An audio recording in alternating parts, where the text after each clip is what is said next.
Australia has established a national task force to tackle growing use of crystal meth. The move follows a report by the Australian Crime Commission that found that the drug posed the highest risk to communities of any illegal substance. Prime Minister Tony Abbott says crystal meth or ice is causing a drug epidemic way beyond anything Australia has seen before. The trouble with ice is that it is far more potent, far more dangerous, far more addictive than any previous illicit drug. It's worse than heroin, it's worse than cocaine, it's worse than LSD, it's worse than ecstasy. It's much more addictive, much more dangerous, much more damaging. The chances of being able to function while being a serious ice user are almost zero.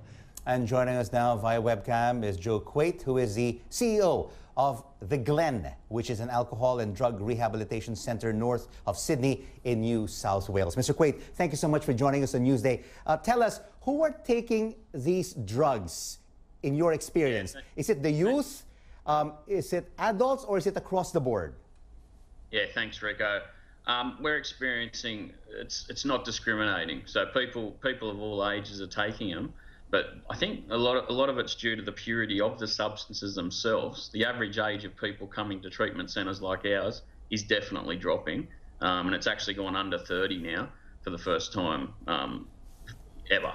So why do you say that the cases are starting to drop?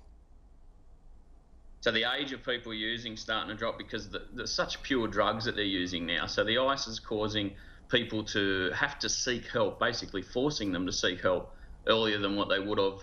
I don't want to sound like other drugs were better, but the reality is people used to be able to use other substances for a bit longer before they sort of hit the rock bottom and decided they need to seek help. With the ice, it's just happening really quick.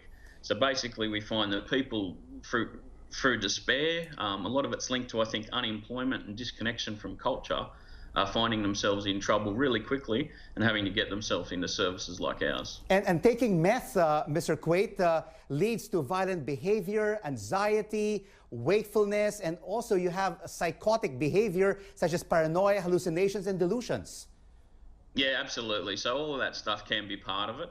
And even the withdrawal process includes a lot of that stuff. So it's made services like ourselves look at the way we do things, and we've had to tailor our program a little bit, to make sure that we can service the needs of these people properly.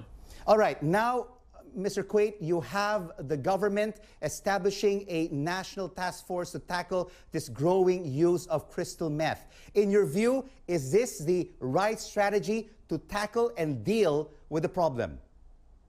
Marika, at this stage, we're hopeful. So taking everything on its merit yesterday, everything that was said, we're hopeful that it will help move forward to the solutions. I think it's important that we don't just approach the issue as a law enforcement one. So we incorporate treatment facilities and we make sure that people from the drug and alcohol sector have a seat at the table, and a part of the workforce.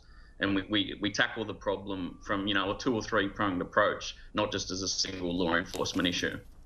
We'll have to leave it there. Thank you so much, Mr. Coyte, for sharing your experiences with us from the Glen, joining us from Australia.